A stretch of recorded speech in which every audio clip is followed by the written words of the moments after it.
अस्सलाम वालेकुम नाजरीन, मैं हूं अहमद मंसूर। एक हंगामा खेज दिन पार्लिमान के अंदर, और वो कुछ हो गया जो ओपोजिशन तहरीक इंसाफ ने ख्वाब में भी ना सोचा होगा। बहुत ही अहम कानून साजी, और चूंकि बहुत ही भरपूर तैयारी थी, एक सरप्राइज के तौर पे हुकूमत ने ये काम किया। इसको आप कह लें कि इसमें तमाम जो इत्तेहादी जमातें हैं वो भी ऑन बोर्ड थी। तो पार्लिमान के अंदर हुआ क्या, उसकी सारी तफसील आपके सामने रखता हूं। बहुत दिलचस्प तफसील है, मैं खुद वहां मौजूद था, वहीं से आके स्टूडियो में अब ये वीलॉग रिकॉर्ड कर रहा हूं।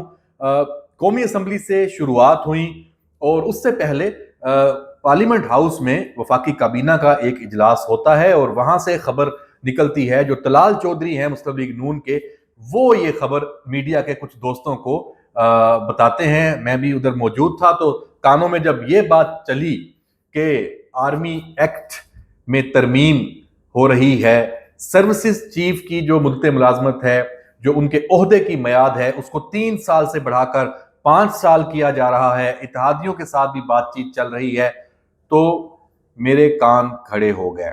और मेरे जहन में फौरन ही ये बात आई कि ये तो माजी में भी इसकी एक एफर्ट हो चुकी है, और हमारे दोस्त हैं, हमारे सीनियर जो बुजुर्ग सियासतदान हैं, खुर्शीद शाह, वो उस पर बात करते आए हैं। इसके जो मुहरकात हैं, इसका जो इम्पैक्ट है, वो अगले वीलॉग में मैं आपसे शेयर करूंगा। इस हवाले से भी बहुत अहम जो मालूमात और डिटेल्स हैं। लेकिन अभी चूंकि पार्लिमान का जो माहौल है, उस पर बात करनी है कि ये कानून साजी जो मंजूर हुई है, जो बिल मंजूर हुआ है, ये है क्या। जो काबीना के इजलास के फौरन बाद कौमी असम्बली का इजलास होता है, और मजे की बात यह है कि जो माहौल हमें नजर आ रहा था, बाजार तो आपको और ट्विटर पे, एक्स पे लग रहा होगा कि पीटीआई बहुत शोर मचा रही है, बहुत वावेला कर रही है, कि जैसे वो उनकी बड़ी कोशिश थी कि ये बिल मंजूर ना हो, लेकिन उनकी नहीं चली और इसकी वो सख्त मुखालफत कर रहे हैं। लेकिन नाजरीन, मैं आपको ये बिल्कुल अपने आंखों देखा हाल बता रहा हूं। वहां टोटल नूरा कुश्ती थी। पीटीआई की जितनी लीडरशिप थी, उन्होंने बिल्कुल एक आम और बिल्कुल सतही सा एहतजाज, सिर्फ कार्रवाई डाली, कहानी सिर्फ अपना नाम लिखवाया कि हमने एहतजाज किया है।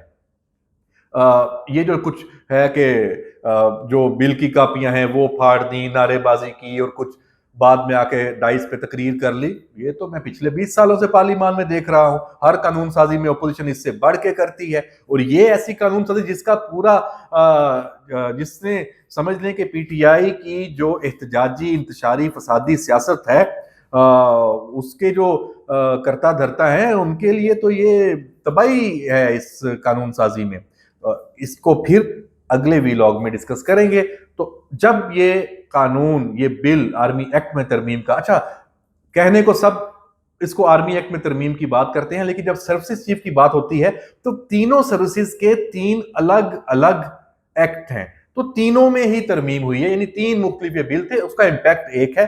तमाम सर्विसेज चीफ का जो ओहदा है वो 3 साल से बढ़ के 5 साल हो गया, और जो रिटायरमेंट की एज है वो तो पिछले दौर में उसकी कानून साजी हो चुकी थी। इमरान खान के दौर में उसको 64 साल कर दिया गया था, 60 या 63 की जो पहले बात चली थी उसके बाद। तो अब इस पे ख्वाजा आसफ ने, जो वजीर दफा है, उन्होंने चूंकि ये बिल पेश किया, उन्होंने बाद में इसकी मजीद तशरीह भी कर दी है। उन्होंने कहा है कि ये लागू होगा, जो उनकी तकर्री की तारीख है उससे 5 साल का तयन होगा। मतलब आज ये कानून साजी मंजूर हुई है, तो आज अगर army chief general Syed Asim Munir है, तो आज की तारीख से 5 साल के लिए नहीं है। जो वो 28 नवंबर 2022 को आर्मी चीफ का ओहदा उन्होंने संभाला था, तो उस वक्त से वो 5 साल के लिए। इसी तरह जो एयर चीफ हैं, उन्होंने जब ओहदा संभाला था, तो उस वक्त से उनके 5 साल जब पूरे होंगे। इसी तरह नेवल चीफ, इसमें कोई अबाम नहीं है। अच्छा, इसमें राना सनाउल्लाह ने भी एक अहम बात की। उन्होंने कहा कि ये कहने को तो ये 5 साल बढ़ाई गई है, 3 से 5, लेकिन एक्चुअल जो पाकिस्तान में प्रैक्टिस है उसमें ये 6 साल से 5 साल की गई है, यानी 1 साल की कमी की गई है। अच्छा, अपने तौर पे उन्होंने सियासी तौर पे समझाने की कोशिश की कि ये कोई ऐसी बात नहीं है, ये तो समझ लें कि आपके पिछले आर्मी चीफ की बात देख लें, इमरान खान साहब ने उनको 3 साल की एक्सटेंशन दी थी, 3 साल और 3 साल 6 साल हो गए।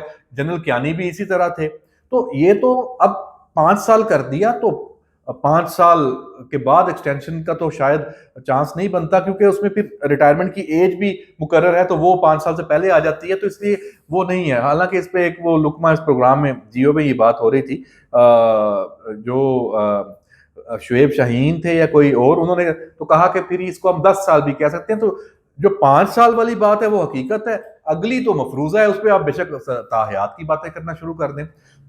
इसका इम्पैक्ट क्या होगा, ये मैंने जैसे पहले बताया, इसके ऊपर बहुत ही इसके पाकिस्तान के जो निज़ाम है, गवर्नेंस है, अदारों के अंदर हम आहंगी है, उस सब पे जो असरात पड़ेंगे उसको हम डिटेल में डिस्कस करेंगे।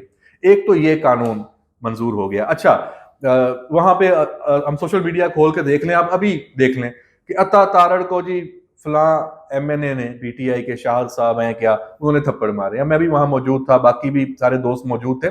धींगा मुश्ती जो एक दूसरे को झटके धक्के मारते हैं और जोर जोर से झटके देते हैं पकड़ के, और इस तरह वो सारा कुछ हुआ, और बड़ा फ्रेंडली। आप अगर वो विजुअल देखें, क्योंकि मैं वीलॉग में ना नॉर्मली विजुअल नहीं अपने लगाता, कोई दूसरे जो होते हैं उसमें आप विजुअल्स देख लें, तो जब डाइस के गिर्द सारे पीटीआई के अरकान नारे लगा रहे हैं ना, चेहरों पे मुस्कुराहटें, एक दूसरे जो अपने कोलीग्स हैं नून के, पीपल्स पार्टी के, उनको देख के इशारे कर रहे हैं। Friendly fire, 100% friendly fire. Imran Khan Adiala में है और उसके सारी जो यहाँ पे अपोजिशन है वो फ्रेंडली हो चुकी है। वैसे तो खैर खबर आएगी कि इमरान खान भी कुछ ज्यादा ही फ्रेंडली हो गया, क्योंकि उनके पास अब ऑप्शन नहीं है, उनकी सियासत को बहुत बड़ा धचका लग चुका है, उन्होंने खुद लगाया है। तो जनाब ये जो एहतजाज था इस कानून साजी में, अच्छा, और बाहर डाइस पे आकर क्या बात करते हैं उमर अयूब, बैरिस्टर गोहर और सारे, कि हम खान साहब का जो सिस्टम है उनसे पूछेंगे और उनसे उसके बाद एहतजाज करेंगे और उसके बाद जाके कोई हम फैसला करेंगे। तब तक मामला ठंडा हो चुका होगा, कहानी खत्म, कहानी गोल। दूसरे लफ्जों में उन्होंने कहा भाई हम इस तरफ नहीं आते, ये हमारे जो हाथ खड़े हैं, ये यही बात हो गई। अब मौलाना फजलुर रहमान से भी यही बात, जब किसी सवाल किया उन्होंने, प्रेस कॉन्फ्रेंस की, उन्होंने भी जो एक जो फौजी तहवील में लेने का मामला है और उस बिल पे, वो भी आर्मी एक्ट में तरमीम है, उस पर तहफ़्ज़ात अपने बयान किए। इस पे उन्होंने कहा कि ये कोई मतलब बड़ी बात नहीं है, माजी में भी होता आया है, तो मुखालफत करें, हम भी, कभी से फर्क नहीं पड़ता। मतलब उन्होंने भी बज़ाहिर ये इंदिया दे दिया कि मेरी तरफ से भी निक्की जई हाँ है। तो जनाब ये निक्की जई हाँ मौलाना फजलुर रहमान की तरफ से भी थी। सर्विसेज चीफ की जो ये मुद्दत मुलाजमत है, जो ओहदे की मियाद है उसको 5 साल करने की, ये निक्की जई हाँ पीटीआई के जो पार्लियामेंट में लीडर्स बैठे हैं उनकी तरफ से भी है, और हो सकता है वड्डी जई हाँ अडयाला से भी आई हो। कुछ इसमें आप कुछ कह नहीं सकते। तो जनाब दूसरा जो कानून वो बहुत अहम, जो सुप्रीम कोर्ट का प्रैक्टिस एंड प्रोसीजर एक्ट, उसमें जो तरमीम, उसमें जो 2 अहम काम हुए हैं।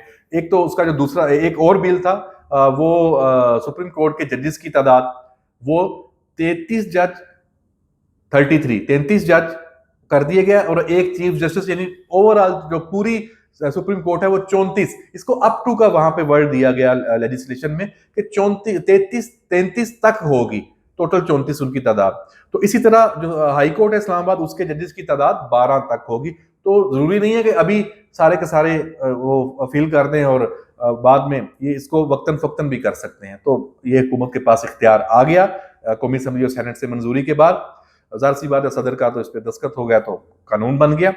और जो इससे भी एक अहम सुप्रीम कोर्ट में मामला वो था कि ये जो बेंचेस की तश्कील का मामला है, उसकी जो अप्रूवल दी जाती है और सारा, उसमें एक 3 रुकनी कमेटी अभी बनाई थी, चीफ जस्टिस और 2 सीनियर मोस्ट जजेस के साथ, जस्टिस मंसूर और जस्टिस मुनीब। तो उसको भी चेंज कर दिया गया। जस्टिस चीफ जस्टिस होंगे उस कमेटी में अब, इस जो कानून साजी हुई है उसके तहत, और सुप्रीम कोर्ट के सीनियर मोस्ट जज होंगे। जाहिर सी बात है वो जस्टिस मंसूर अली शाह हैं, तो ये 2 उस कमेटी के रुकन हो गए। तीसरे जो मेंबर होंगे वो आईनी जो बेंचेस हैं उनके जो सीनियर मोस्ट जज होंगे वो होंगे। अब वो कौन होंगे, जाहिर सी बात है वो जस्टिस मुनीब तो नहीं होंगे। अगर उन्होंने होना है तो फिर ये इसको चेंज करने की जरूरत क्या थी? अगर अभी भी यही तीन है तो जनाब जस्टिस मुनीब इसमें नहीं होंगे, सादा सी बात है। तो justice chief justice justice Mansoor Ali Shah, और तीसरे जज कौन होंगे? जस्टिस अमीनुद्दीन होंगे या कोई और होंगे? वो अब देख लेते हैं कि हुकूमत इसमें या जो जुडिशियल कमीशन है वो इसमें क्या फैसला वहां से आता है और सारा। तो जनाब ये सारा माहौल हमने आपको बताया पार्लियामान के अंदर। और अब जो उस वक्त का रोला गोला था उसके टिक्कर्स अभी भी चल रहे हैं, कल भी चल रहे होंगे, लेकिन इस वक्त हर तरफ जो माहौल पुरसकून हो चुका है। और अब देखते हैं फौज के अंदर क्या इसमें क्या और डेवलपमेंट्स भी कुछ आ रही हैं। वो उनका अंदरूनी मामला है फौज का। जैसे अगर नीचे लेफ्टिनेंट जनरल्स और मेजर जनरल्स हैं उनकी जो टेन्योर है उसको बढ़ाया जाता है, उस हवाले से क्या होता है वो भी हो सकता है, नहीं भी हो सकता, वो बिल्कुल अंदरूनी, ये भी बहस शुरू है। अब और कुछ आगे इस पे करने की जरूरत नहीं है। कुछ प्रमोशंस हुई हैं अहम फौज के अंदर, वो लेफ्टिनेंट जनरल्स बनाए गए हैं, 6 नई तैनातियां हुई हैं। डीजी रेंजर सिंध की प्रमोशन हुई है, वो जारी बात है उनको जीएचक्यू में अहम पोजीशन मिल गई है, और कुछ अदारों में भी ये सारा ये हुआ है। क्योंकि ये अब मामूल का मामला है, इसमें अब कुछ इस पे हम बहस करके चाय की प्याली में तूफान लोग तो उठाएंगे और उठाते आए हैं, लेकिन जो मेरी नज़र में कोई अहम बात नहीं है। अहम पोजीशंस पे जरूर आना जाना उससे फर्क पड़ता है। तो बहरहाल ये भी एक डेवलपमेंट है कि फौज में ट्रांसफर पोस्टिंग्स हुई है आला सतह पे। तो जाते जाते मैं ये खबर भी इसमें इस वीलॉग में शामिल कर दूं। अगला वीलॉग इसी से जुड़ा है, इम्पैक्ट क्या होगा, सियासी असरात क्या होंगे, मुल्क के ऊपर इसका क्या इम्पैक्ट होगा, रियासत का जो निज़ाम चल रहा है उस पर क्या इम्पैक्ट होगा, निज़ाम इंसाफ के ऊपर क्या इम्पैक्ट होगा। अगले वीलॉग में तफसील से इसको डिस्कस करते हैं। अल्लाह हाफिज।